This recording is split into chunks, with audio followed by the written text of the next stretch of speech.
Somalia doesn't have a great international reputation. It's one of the poorest and most violent countries in the world, and it's been in a state of crisis since the collapse of Siad Barre's authoritarian regime in 1991. However, tucked away in Somalia's northwest, there's actually a functioning democratic state called Somaliland, which has been de facto independent for over 30 years, and held peaceful presidential elections just last month. Despite its best efforts, Somaliland has not yet been recognised as an independent state by any UN member state. But this could all be about to change.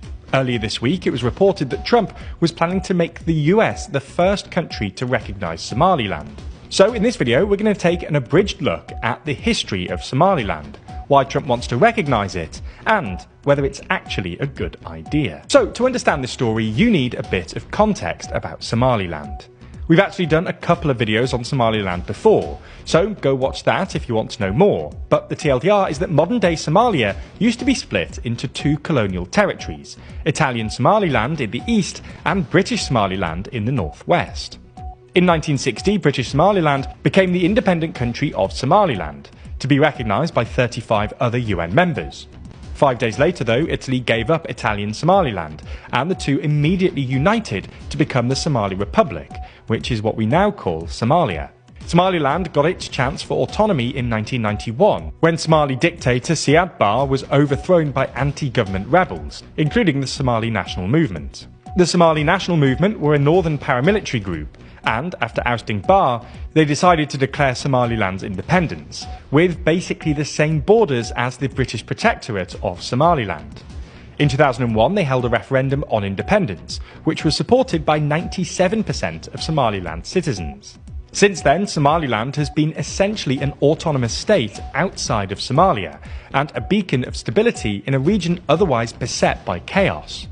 They've held multiple peaceful elections, and in 2017, Freedom House ranked Somaliland as the only free country in East Africa. The country is very poor, but they've got their own government, currency, passports, police force, license plates, and even a consulate in Washington. Despite this, Somaliland hasn't been explicitly recognised by any other country, although it's been indirectly recognised by a handful of countries. South Africa, for instance, accepts Somaliland passports. The UAE set up a small military presence in the country in 2017, and Ethiopia signed an agreement with the Somaliland government to use Berbera port earlier this year. Interestingly, however, the question of Somaliland's prospective independence has been a relatively hot topic in both the UK and the US. In the UK, 5 local councils, namely Bristol, Sheffield, Cardiff, Liverpool and Tower Hamlets, have, for some reason, passed resolutions recognising Somaliland's right to independence, and it's a weirdly popular idea on parts of the right.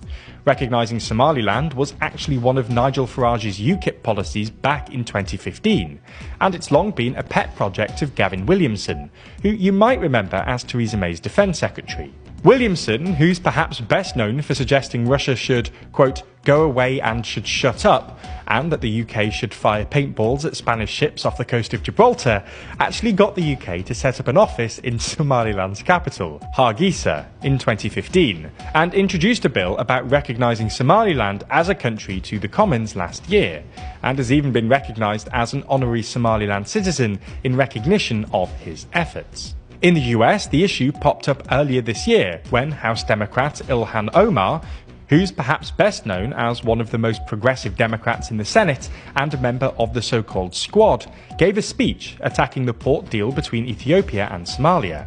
In that speech, Omar, who's ethnically Somali, was quoted as saying, "For as long as I'm in Congress, no one will take over the seas belonging to the nation of Somalia, and the United States will not support others who seek to steal from us." Anyway, now the issue has popped up again after the news outlet Semaphore reported that Trump was planning to recognise Somalia's statehood once he gets into office. So why has Trump suddenly decided to do this? Well, it might be partly about annoying lefties like Ilhan Omar. It's also a rebuke to the Biden administration, who reversed a Trump order to withdraw US troops from Somalia. It also seems to be in part thanks to lobbying from Gavin Williamson, who actually said a month ago that